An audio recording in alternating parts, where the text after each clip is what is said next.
अगर हम पागलो भेजबो ना तोरा से जुदा भके तैयो हम तोहर ससुरा एबो होली खेलाए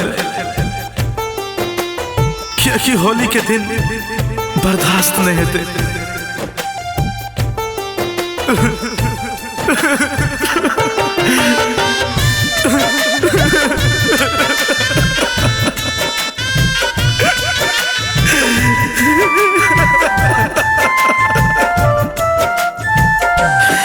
के तोरा ससुरा में ये बोरंग लगाबे पगला का भेष में। के तोरा ससुरा में ये बोरंग लगाबे पगला का भेष में। के तोरा ससुरा में ये बोरंग लगाबे पगला का भेष में। खारा तू रही है गेट पर बियहुती ड्रेस में।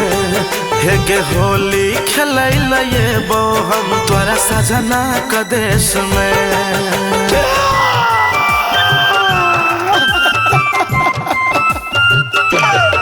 कहना तो रही जे हम तोरे से विवाह करबो बेर के फागुन में अगला साल के फागुन में। लेकिन देखी आई की भेले घूंघटा अपन हटई हागे गाल में रंग लगई हागे। केना रहै छै ससुरा में हाल अपन बतलई हागे। हेगे घूंघटा अपन हटई हागे गाल में रंग लगई हागे। केना रहै छै ससुरा में हाल अपन बतलई हागे। मेकअप लगा के रहा जान अपना तू फेस में।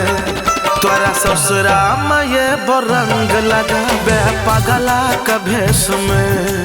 हे गे होली खेलैल ये बो हम तोरा सजना का देश में।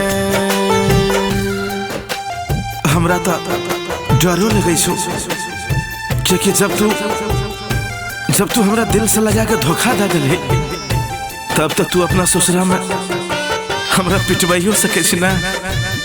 नहीं पिटवाइया क्योंकि तू तो साथ छोड़िए दिले हमर जान नहीं लिया। कोनो लड़का के नहीं भेजई हागे चोरी चोरी हमरा बुलई हागे।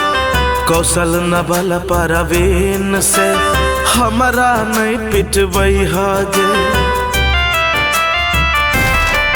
कोनो लड़का के नहीं भेजई हागे चोरी चोरी हमरा बुलई हागे। अमर बसंत राजू अनिल से हमरा नहीं पिटवई हागे। फसरी लगा के मरबो जान हमहू विदेश में। तोरा ससुरा में ये बोरंग लगाबे पगला का भेष में। हे गे होली खेलैल ये बो हम तोरा सजना का देश में।